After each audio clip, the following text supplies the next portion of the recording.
जय श्री राम, जय श्री राम।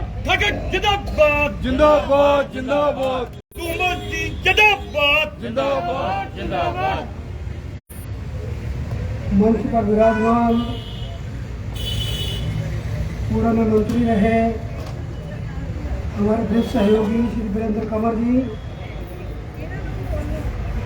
पार्टी के सम्मानीय जिलाध्यक्ष श्री मनोहर लाल शर्मा जी, पूर्व विधायक श्री बलवीर चौधरी जी, श्री राजेश ठाकुर जी, श्रीमती सुषमा शर्मा जी, पार्टी के प्रदेश प्रवक्ता प्रोफेसर राम कुमार जी, हमीरपुर संसदीय क्षेत्र के प्रभारी श्री सुमित शर्मा जी, जिला के प्रभारी श्री विनोद ठाकुर जी, जिला महामंत्री श्याम मिन्हास जी, राज कुमार पठानिया जी, पार्टी के जिला मंडल के सभी पदाधिकारीगण,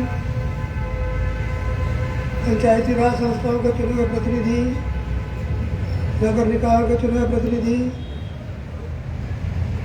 पत्रकार मित्रों, उपस्थित बहनों और भाइयों,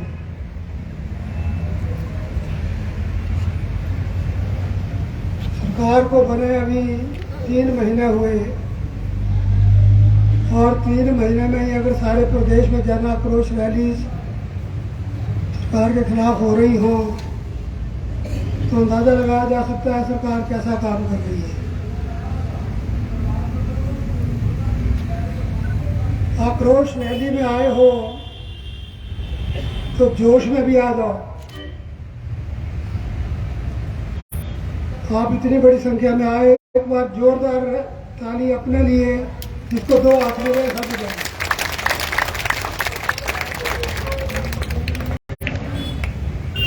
मैं बैठे बैठे सोच रहा था जब नई सरकार बनती है तो एक आशा लोगों को होती है कि कुछ नया मिलेगा।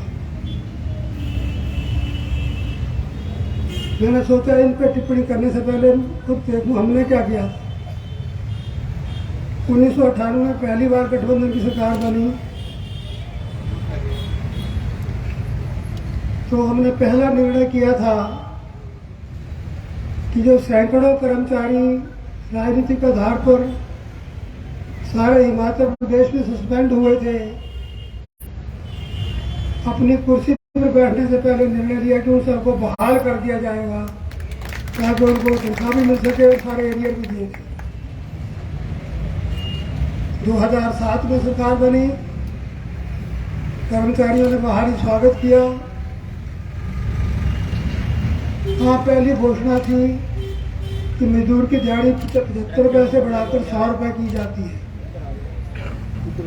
मातृशक्ति बड़ी संख्या में थी तो मैंने कहा करवा चौथ, भैया दूज, रक्षाबंधन, महिला कर्मचारियों को तीनों की छुट्टी होगी।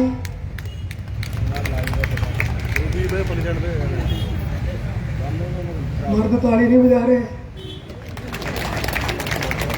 किराया तो तुम्हें देना पैना तो किराया भी माफ किया। जयराम जी की सरकार बनी 2017 में, पहला फैसला क्या था ताजा याद है?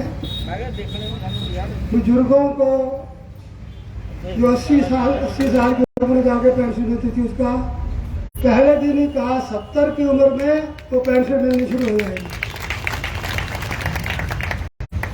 ये तीनों सरकारें जो बीजेपी की थी उनके 3 निर्णय जनहित में, लोकहित में, लोगों की जो इच्छा थी उसको पूरा करने के लिए किए गए। और एक ये सरकार आई कि आते ही कह दिया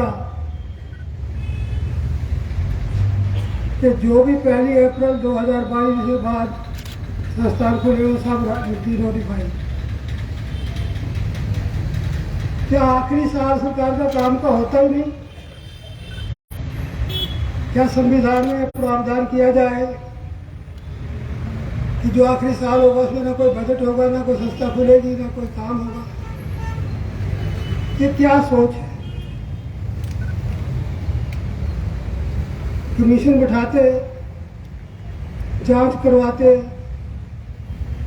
जहां गलती पाई जाती उसको बंद कर देते। लेकिन ब्लैंकेट ऑर्डर के सबको बंद कर दो। इसीलिए बहनों और भाइयों, आज हम इकट्ठे हुए हैं अपना प्रोटेस्ट शो करने के लिए, अपना आक्रोश शो करने के लिए। इधर स्कूल खुले थे, कॉलेज खुले थे, हॉस्पिटल अपग्रेड हुए थे, पशु चिकित्सालय खुले थे, कारखाने खुले थे, तहसीलें अपग्रेड हुई थी। ये सारी इसलिए थी ताकि लोगों को सुविधा मिले। कहीं ऐसा लिखा नहीं था कि सिर्फ बीजेपी वालों का ही काम यहाँ होगा, या बीजेपी वालों का इलाज होगा, या बीजेपी वालों के बच्चे पढ़ेंगे। सबके लिए था, जनहित में निर्णय लिए गए। उन सबको ही रद्द कर देना बहुत बड़ी नासमझी है। और जो वायदा था वो क्या था? पहली कैबिनेट में 5 लाख नौकरियां क्रिएट हो जाएंगी। दीवारों पर लिखा हुआ सारे प्रदेश में। किसी को नौकरी इन 3 महीनों में मिली है?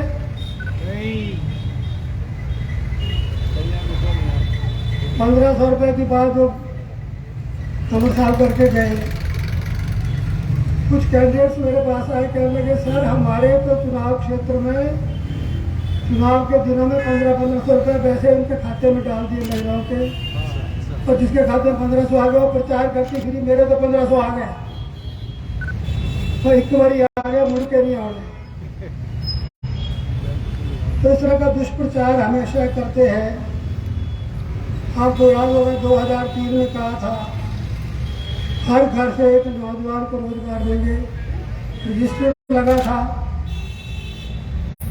कौन कौन बेरोजगार है, एक का नाम बता दो जिसको पहले नौकरी देनी है। बाद में जब मैंने पूछा तो उनका ऐसे कोई नौकरी दी जाती। फिर 2012 में बेरोजगारी भत्ता,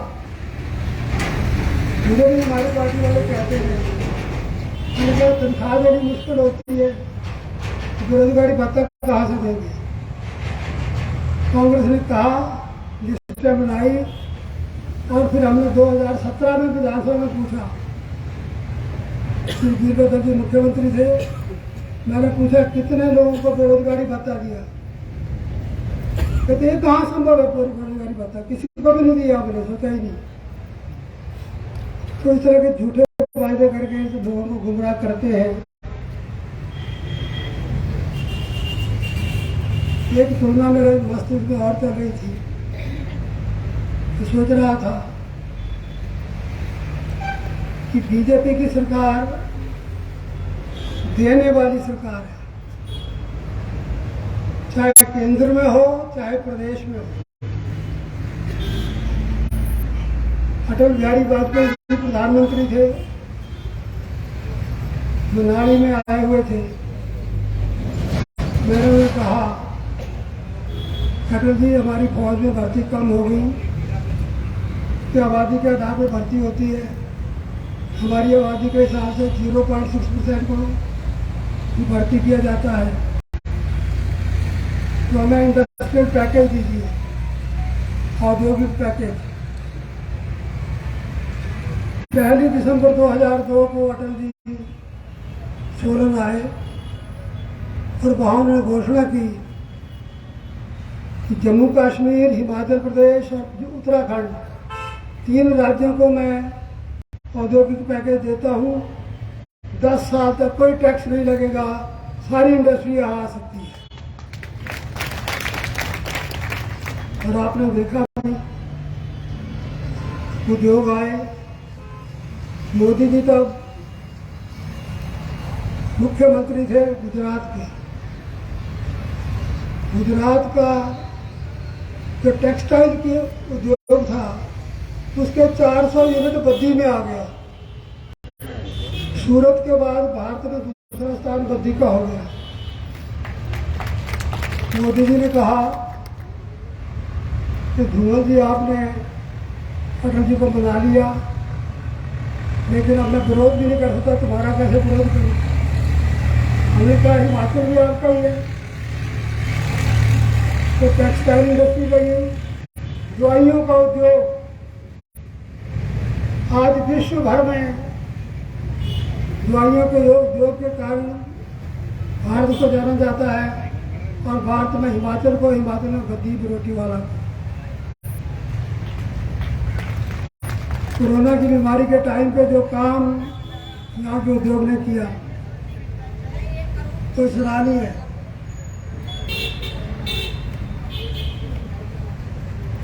लेकिन कांग्रेस आई 2004 में, पहला बजट चिदम्बरम जी ने पेश किया और कहा औद्योगिक पैकेज के कारण ही इन स्टेटों को बड़ा फायदा हो रहा है, हम इसको खत्म कर रहे हैं। हम लड़े, 2007 तक खींचा, 2010 में जाकर बिगड़ा हो गया, 3 साल पहले कई उद्योग लगने से रह गए। हम सोच रहे थे 2013 में फिर इसको 7 साल के लिए बढ़ाएंगे 20 तक। तो जो बीजेपी सरकार ने दिया तो कांग्रेस ने छीन लिया। इसलिए मैंने कहा देने वाली सरकार, इंस्टीट्यूशन संस्थान जयराम सरकार ने दिए, सुक्खू सरकार ने वापस लिए, छीन लिए। औद्योगिक पैकेज अटल जी ने दिया, कांग्रेस सरकार ने वापस लिया।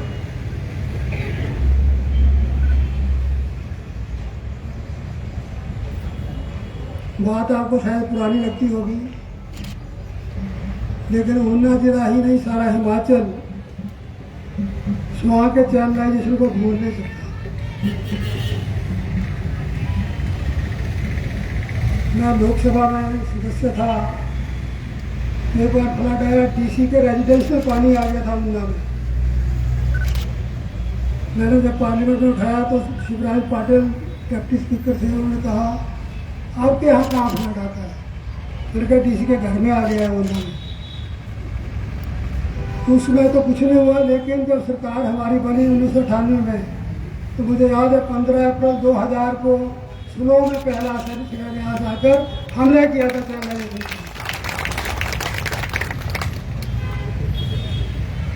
जो भी बीजेपी सरकार ने दिया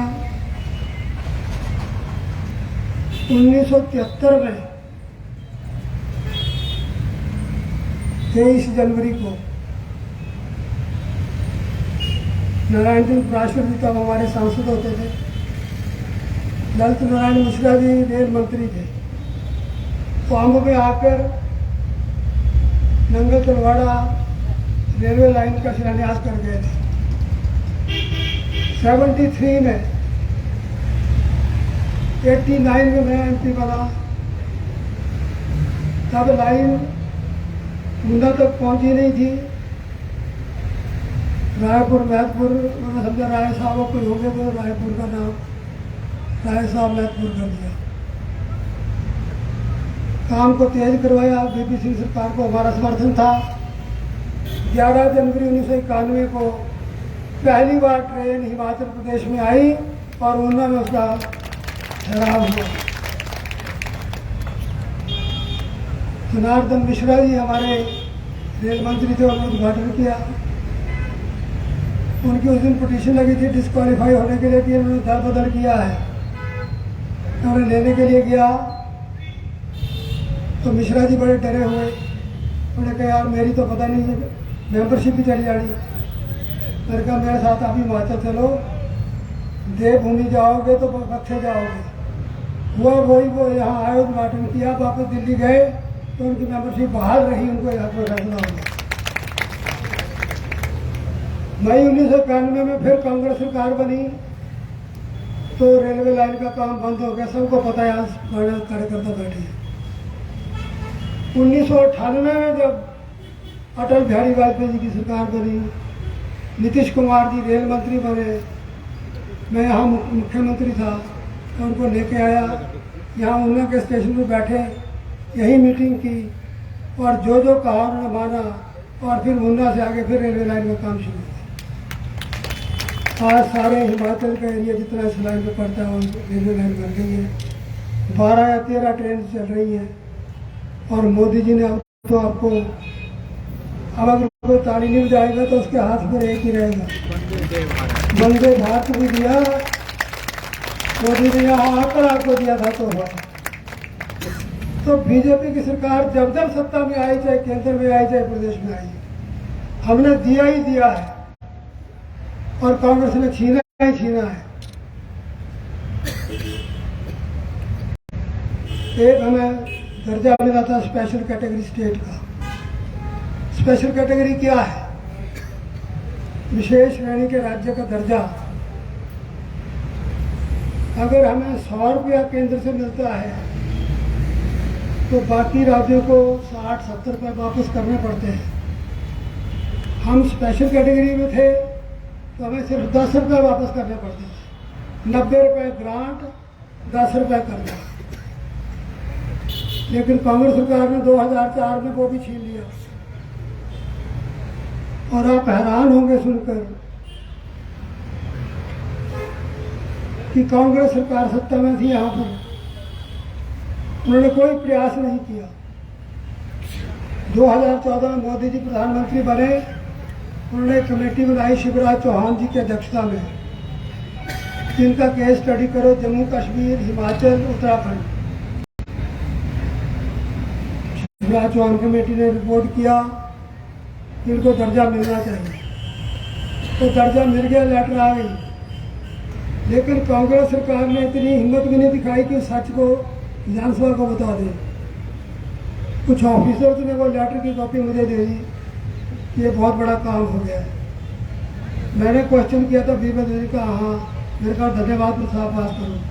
फिर मोदी जी का धन्यवाद प्रस्ताव विधानसभा में पास हुआ, उन्होंने दर्जा वापस दिया। और बहनों भाइयों, फर्क कितना पड़ा। जब हम सामान्य दर्जे के स्टेट थे तो 5 साल में 40,000 करोड़ का की सहायता केंद्र से मिलती थी,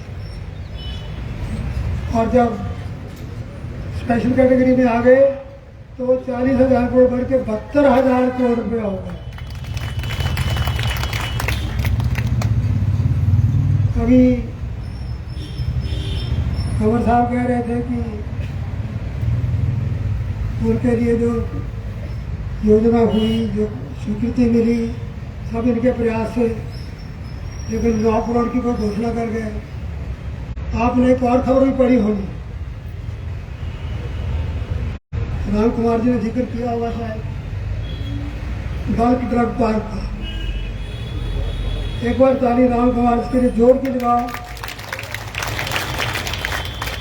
मैं भी कोशिश कर रहा था,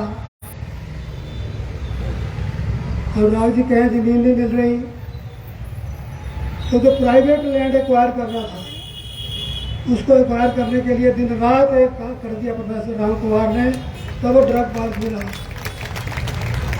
अब उसके लिए 225 करोड़ रुपया मोदी सरकार ने पिछले हफ्ते फिर मंजूर कर दिया है।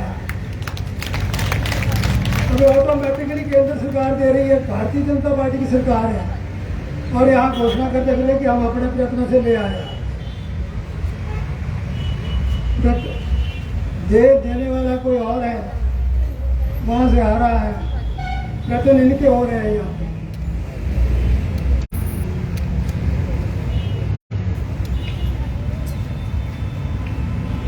बल्क ड्रग पार्क तो मिला ऊना में, अडोली में, नालागढ़ में भी डिफेंस इक्विपमेंट,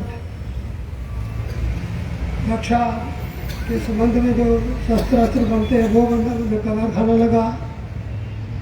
और एक बहुत खबरें आप पढ़ते रहे बुलेट प्रूफ जैकेट की, जिस जैकेट में गोली का असर नहीं होता। वो जैकेट में हमारे हमीरपुर में एक यूनिवर्सिटी बनी है प्राइवेट सेक्टर में, करियर पॉइंट, उसके कार्यक्रम में गया था, तो एक बेटी से परिचय कराया। वो रिसर्च कर रही थी एक ऐसा मसाला बनाने पे, जिस मसाले को उस जैकेट पे लगाने के बाद गोली अंदर नहीं जाती, रिफ्लेक्ट होकर दूर चली जाती है, बुलेट प्रूफ जैकेट का। तो सफल हुई, और फैक्ट्री भी अब हिमाचल में ही लग रही है उसके लिए। तो ये भी मोदी सरकार की थी। मेरा कहने का भाव है कि बहुत कुछ दे रहे हैं। मेडिकल के इंस्ट्रूमेंट्स, ऐसे औजार जो मेडिकल के काम आते हैं उनकी फैक्ट्री पर नालागढ़ में लग रही है। तो बीजेपी ने तो दिया ही दिया है। आपको चलते चलते याद दिला दूं, IIIT ये बीजेपी की सरकार ने दिया जब हम सत्ता में थे 2012 में। IIIT आपके स्लो के पास बना, PGI का सैटेलाइट सेंटर, अर्थात बड़ी बड़ी योजनाएं जो भी हो वो बीजेपी ने दी है। सरकार केंद्र की हो चाहे प्रदेश की हो, कांग्रेस सरकार का कोई प्रोजेक्ट बड़ा बता दो जो नहीं दिया। एक्सप्रेस हाईवे मिलना तो चाहूँ हमारे टाइम होना, चित्रपुरी वाला रोड उस टाइम से सेंक्शन हुआ। कुल मिलाकर हमें कार्यकर्ता के तौर पर इस बात को सोचना है और समझना है। ये कुछ केवल बीजेपी को नुकसान नहीं हुआ, ये सब लोगों को, साधारण नागरिकों को, सामान्य नागरिकों को नुकसान हुआ है। जो स्कूल कॉलेज इंस्टीट्यूशन खुले थे जो बंद किए गए हैं, तो गरीब आदमी को मिलने वाली सुविधाएं बंद की गई है। इसका विरोध जोश के साथ, अगर पार्टी के लाइन पर जन सामान्य को भी जोड़िए, जो पार्टी के मेंबर नहीं भी हैं उनको भी जोड़िए, उनके बच्चे को भी नज़दीक शिक्षा मिल सकती थी, उनको भी स्वास्थ्य लाभ नज़दीक मिल सकता था। तो इसलिए जो नुकसान हुआ है सारे प्रदेश की जनता का हुआ है, सारे प्रदेश में लोग नाराज हैं। तो नया तो उन्होंने कुछ देना नहीं था, दिया भी नहीं। मैंने हमारी बैठक यहाँ हुई तो उन्होंने कहा था इंतजार की सरकार है। अब गोबर वाले का कमर साहब एक नहीं याद आपका जख्म हरा कर गए कि गोबर भी बिकेगा पशुओं का 2 रुपये किलो। कल फिर भी आना है कि 100 रुपये किलो भैंस का दूध खरीदेंगे, तो बेचेंगे कितने का। अनेक बातें ऐसी हो रही है जो अनुभवहीनता की बातें हैं, लेकिन हमें सबको मिलकर कि 2024 में केंद्र की सरकार ही नहीं, तब तक उससे पहले कहीं कुछ होगा, कहीं कुछ होने की संभावनाएं हैं। तो सजग रहो, सचेत रहो, डटे रहो, लोगों के लिए संघर्ष करो। निश्चित तौर पर सत्ता फिर आपके पास आएगी, कि सेवा जो करते सत्ता उनके पास आती है। जय श्री राम, जय श्री राम, जय श्री राम। मेरा आप सबसे निवेदन है कि पार्टी के कार्यक्रम के अनुसार इस आंदोलन को आगे बढ़ाएं, अपना सहयोग दें। आप इतनी बड़ी संख्या में आए, आपको धन्यवाद देते हुए मैं अपनी बात खत्म करूँगा। अपने नारे लगाने मेरे साथ। अब मेरी आवाज़ ज़्यादा होगी, तुम्हारी ज़्यादा होगी। दोनों हाथ उठाने, जिसके दोनों, जिसका एक और मजबूरी में एक उठा ले। भारत माता की जय, भारत माता की जय, भारत माता की जय, वंदे मातरम, वंदे मातरम, वंदे मातरम। धन्यवाद। जय हिंद, जय हिमाचल।